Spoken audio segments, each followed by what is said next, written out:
की शुरुआत किए हुए हमें कई साल हो गए, बट अपनी कुछ हैबिट्स को अगर हम लगातार फॉलो कर रहे हैं, उन्हें चेंज नहीं कर रहे हैं ना, तो इससे हमें भारी नुकसान उठाना पड़ जाता है।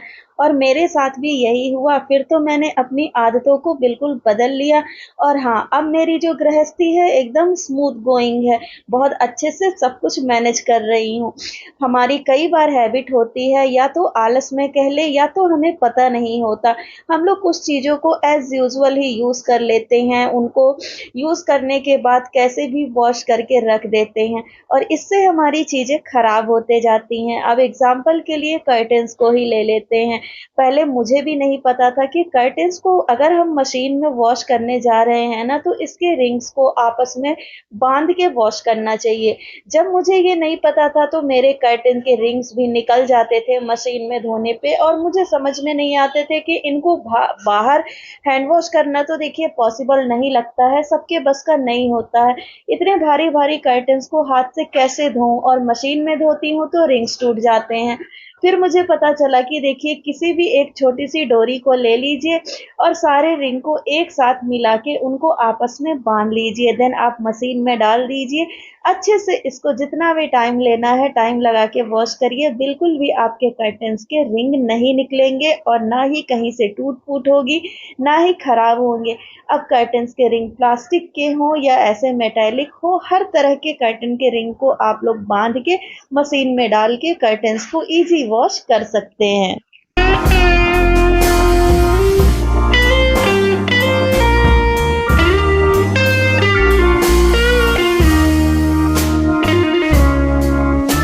हम लेडीज़ में एक हैबिट तो कॉमन होती है कि हम लोग अपने घर के लिए बहुत सारी चीज़ें खरीद के तो लाते हैं, बट उसको रख देते हैं जमा के कि जब कभी गेस्ट आएँगे तब हम लोग यूज़ करेंगे। कई बार तो गेस्ट आके चले भी जाते हैं, बट वो चीज़ ऐसे रखी होती है ना कि ईज़ी टू यूज़ नहीं होता है, हम उसको निकाल ही नहीं पाते हैं जल्दबाज़ी में यूज़ करने के लिए। यही हुआ मेरे इस डिनर सेट के साथ। ये डिनर सेट मेरी मम्मी ने मुझे मेरी शादी में दिया था। बात करूँ तो 4 साल तो ससुराल में पड़ा रहा और अब मैं 4 सालों से इसको अपने इसी दीवान के अंदर मीन्स बेड बॉक्स के अंदर रखी हुई हूँ। इस इंतज़ार में कि कभी कोई अच्छा ओकेज़न आएगा, कभी कोई स्पेशल गेस्ट आएँगे तब हम इसको यूज़ करेंगे। और देखिए देखते-देखते शादी को 10 साल निकल गए और ये डिनर सेट आज तक यूज़ नहीं हुआ। कई बार हम लोग ऐसे कपड़ों के साथ भी करते हैं, घर की और भी चीज़ें लेके आते हैं, पैसे लगाते हैं और उसको रख देते हैं कि किसी स्पेशल ओकेज़न में यूज़ होगा। जब हमने पैसे लगाए ही हैं तब उसको यूज़ कर लेना चाहिए। अपनी चीज़ों को, अपनी इच्छाओं को सेव करके रखने से अच्छा है, तिजोरी में लॉक करके रखने से अच्छा है कि हम उसका प्रॉपर यूज़ करें, ताकि जो हमने पैसे लगाए हैं वो हमारा वसूल हो जाए। कई बार चीज़ें रखी-रखी इतनी पुरानी हो जाती हैं कि फिर वो ना तो ट्रेंडिंग लगती हैं, ना तो उनको यूज़ करने का मन लगता है और लगता है कि अब तो इसका फ़ैशन ही ख़त्म हो गया, अब इसको क्या यूज़ करना, फिर हम किसी को दे देते हैं। तो मैंने सोचा कि नहीं, अब इस मिस्टेक को नहीं दोहराना है और इस बार दिवाली के लिए मैंने अपने इस शादी के डिनर सेट को निकाल लिया है। इस बार दिवाली में जो हम डिनर करेंगे, इसी में करेंगे। तो फाइनली मैंने तो अपनी इस हैबिट को यहाँ पे सुधार लिया और देखिए कितना महँगा सा जो मेरा डिनर सेट था ना, वो आज पहली बार यूज़ में आने वाला है।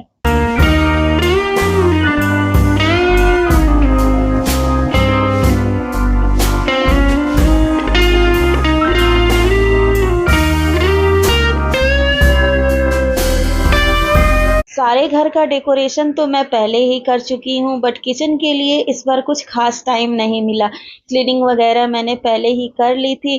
किचन को डेकोरेट करने के लिए थोड़ा-सा इसमें कुछ चीज़ें ऐड करूँगी। वॉल पे हैंगिंग्स लगा दिए हैं फ्लावर वाले, और ये एक वुडन ट्री मैंने मँगाया था, काफ़ी टाइम से लिस्टेड था कि यहाँ ऑयल बॉटल्स रखनी हो या कुछ भी जार वग़ैरह रखने हो या कोई आपको डेकोरेटिव पीस ही रखना हो, तो इसमें बहुत ही खूबसूरत लगता है, बहुत ही क्लासी सा लुक आता है आपके किचन में। तो ऐसे वुडन ट्रे ना बहुत काम के होते हैं। प्राइस की बात करूँ तो ये मुझे 150 या 130 रुपीज़ में मिला है। लिंक मैं डिस्क्रिप्शन बॉक्स में दे दूँगी।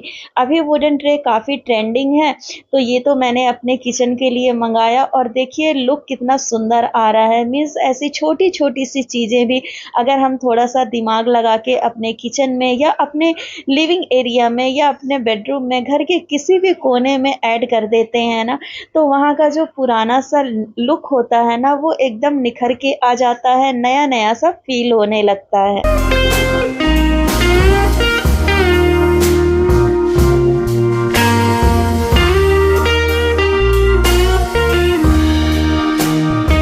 एक कॉमन सी रेसिपी जो हमेशा मैं शेयर करती हूँ और हमेशा बनाती हूँ, बहुत इजी टू मेक है, कम टाइम में बन जाता है।